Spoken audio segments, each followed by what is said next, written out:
پتہ ہے خرچ کرنے کا فائدہ کیا ہوتا ہے؟ سب سے پہلا فائدہ ہے کہ کسی کا جسم بیمار ہے، جسمانی بیماریاں ہیں، تو علاج چاہتے ہو تو صدقہ کرو، داؤ مرضاکم بالصدقہ۔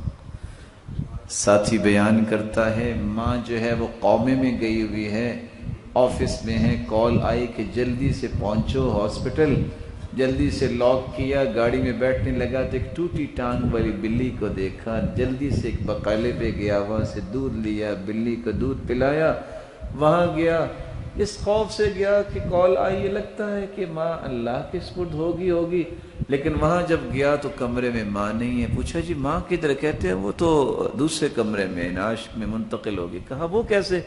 جب وہاں گیا تو وہ ماں جو قوم میں تھی وہ مسکرا رہی تھی۔ ماں کیا ہوا؟ کہتے بیٹا بس خواب آئی ہے کہ ٹوٹی ٹانگ والی بلی دعا کر رہی تھی کہ اس کو شفا دے دے، اللہ نے شفا دے دی۔ ساتھی کو کینسر ہو گیا، بیرون ملک رپورٹس لی گئی، کہتے ہیں بس واپس نہیں جا سکتے، یہ آخری مرحلہ ہے۔ کہا نہیں میں اپنے بچوں کو ملنے جاؤں گا، یہ نہیں ہو سکتا۔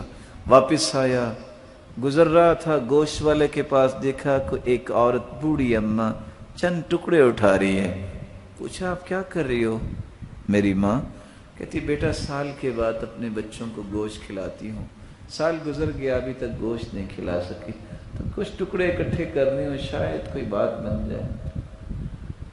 برداشت نہیں کر سکا، اس سے کہتا ہے آج کے بعد یہ عورت آئے پیسے مجھ سے لینا، اس کو گوشت دے دینا، اب بھی ہے تو کوئی دے دے۔ کہتے اب تو ایک پاؤ سا ہے، کہا یہ دے دو۔